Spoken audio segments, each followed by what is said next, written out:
भारत की वायु शक्ति की कहानी में सुपर सुखोई कोई साधारण अपग्रेड प्रोजेक्ट नहीं है, बल्कि यह उस दौर की तस्वीर है जिसमें भारत अपनी सामरिक सोच, तकनीकी आत्मनिर्भरता और बदलते वैश्विक समीकरणों के बीच संतुलन बनाने की कोशिश कर रहा है। सुखोई 30M क्या है? भारतीय वायुसेना का सिर्फ एक लड़ाकू विमान ही नहीं है, बल्कि पिछले 2 दशकों से भारत की हवाई ताकत की रीढ़ रहा है। कारगिल युद्ध के बाद से लेकर आज तक जब तक भारत की वायु शक्ति की बात होती है, सुखोई 30M क्या सबसे पहले दिमाग में आता है। यही वजह है कि जब हवाई युद्ध की प्रकृति बदल रही है, तब भारत इस विमान को छोड़ने की बजाय इसे नए रूप में ढालने की रणनीति अपना रहा है। इसी रणनीति का नाम है सुपर सुखोई और इसी के साथ भारत की दोहरी नीति भी सामने आती है। एक तरफ स्वदेशी अपग्रेडेशन, दूसरी तरफ रूसी वर्जन पर बातचीत। आज भारतीय वायुसेना के पास करीब 260 से ज्यादा सुखोई 30M क्या विमान है। यह दुनिया के सबसे बड़े सुखोई 30 फ्लीट्स में से एक है। ये विमान लंबी दूरी तक उड़ान भर सकते हैं, भारी हथियार ले जा सकते हैं और जरूरत पड़ने पर मल्टी रोल मिशन को अंजाम दे सकते हैं। लेकिन समस्या यह है कि जिन हालात में इन विमानों को डिजाइन किया गया था, वे हालात अब पूरी तरह बदल चुके हैं।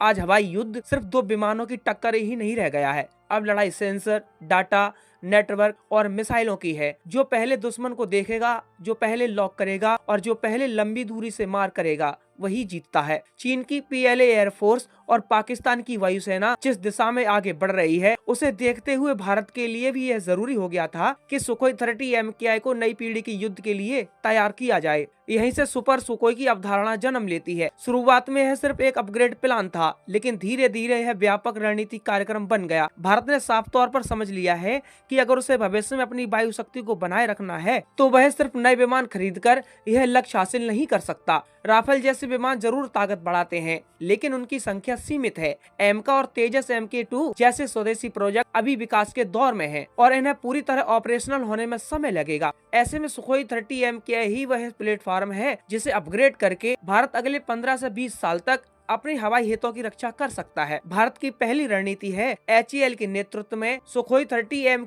का स्वदेशी अपग्रेड। इसका मतलब सिर्फ एवियोनिक्स बदलना नहीं है, बल्कि पूरे विमान की डिजिटल रीढ़ को नए सिरे से तैयार करना है। इसमें सबसे अहम भूमिका निभाता है ऐसे रडार। पुराने मैकेनिकल स्केल या हाइब्रिड रडार की तुलना में ऐसे रडार ज्यादा दूर तक देख सकता है, एक साथ कई टारगेट ट्रैक कर सकता है और इलेक्ट्रॉनिक जैमिंग के खिलाफ ज्यादा मजबूत होता है। भारत इस अपग्रेड में DRDO द्वारा विकसित उत्तम ऐसे रडार को शामिल करना चाहता है। यह सिर्फ तकनीकी फैसला ही नहीं है, बल्कि रणनीतिक कदम भी है, क्योंकि इससे भारत रडार टेक्नोलॉजी में आत्मनिर्भर बनता है और भविष्य में किसी भी अपग्रेड या बदलाव के लिए विदेशी अनुमति की जरूरत कम हो जाती है। रडार के साथ साथ mission computer, cockpit display, flight control software और डाटा लिंक सिस्टम को भी अपग्रेड किया जाना है। आज का युद्ध नेटवर्क सेंट्रिक है, जहां विमान अकेले नहीं लड़ते, बल्कि अवाक्स, ग्राउंड रडार, ड्रोन या अन्य विमानों के साथ मिलकर काम करते हैं। सुपर सुखोई अपग्रेड के बाद सुखोई 30M इस नेटवर्क का एक मजबूत नोड बन सकता है। इसका मतलब ये है कि विमान न सिर्फ खुद दुश्मन को देखेगा,